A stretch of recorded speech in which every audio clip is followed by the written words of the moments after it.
मायापुरी शिवानी की लिखी हुई ये किताब है। मुझे याद है ये किताब मैंने 20 साल पहले पढ़ी होगी, या शायद उसके पहले या बाद में, जब मैं हॉस्टल में रहती थी। पर तब से ये कहानी मेरे दिल में घर कर गई है। प्लेटोनिक लव के बारे में तो सुना ही होगा आपने, उसे ही महसूस कराती है ये कहानी। शोभा के इर्द गिर्द घूमती हुई शोभा के जीवन में आई कठिनाइयों को दर्शाती है।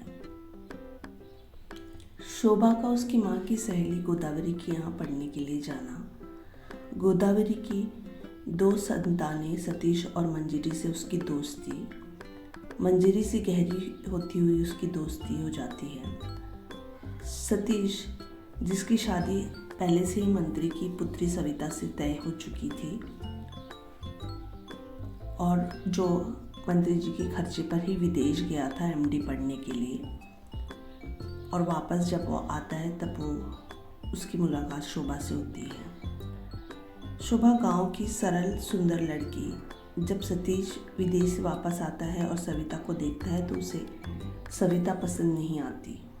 वो शोभा पर आसक्त हो जाता है। यहीं से कहानी का रुख बदल जाता है।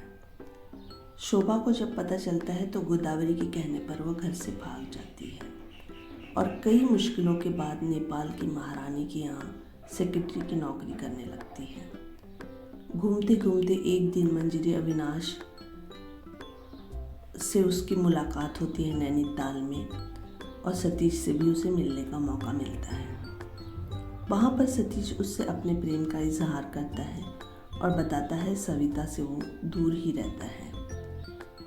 काबुल जाने वाला है ये भी जब बताता है शोभा को वो, तो ये सोचकर वो रो पड़ती है कि अब शायद ही वो कभी सतीश को देख पाएगी।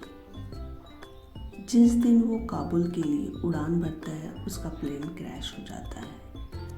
उसको दिल्ली अस्पताल लाया जाता है।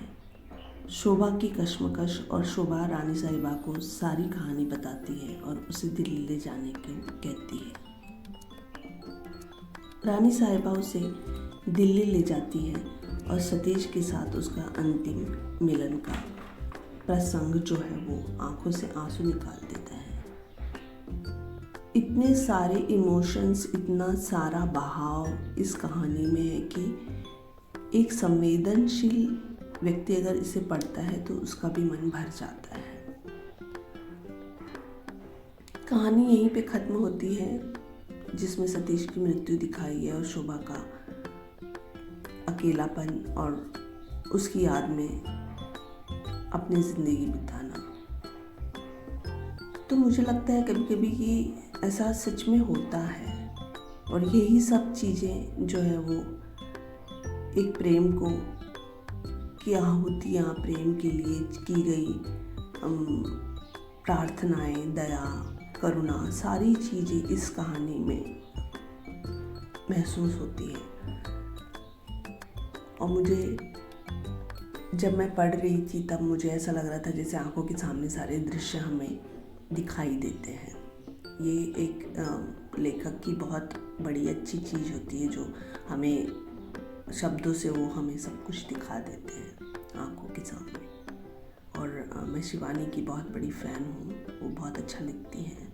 मैं भी लिख रही हूँ, लेकिन मैं इंस्पायर हुई हूँ उनके हर किताब से। तो कभी मौका मिले तो आप भी ज़रूर पढ़िएगा। और मुझे लगता है कि ज़िंदगी में हमें ऐसे लोग मिलते हैं जिनके लिए हमें लगता है कि हमें बहुत कुछ करना भी चाहिए, और हम उनके लिए करते हैं, बिना बताए करते हैं। और ऐसे लोग हैं आज भी ज़िंदगी में जो प्रेम के लिए अपनी जान भी कुर्बान कर देते हैं,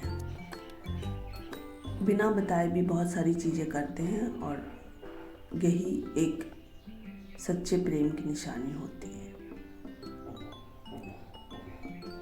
कैसा लगा आपको ये एपिसोड ज़रूर बताइएगा।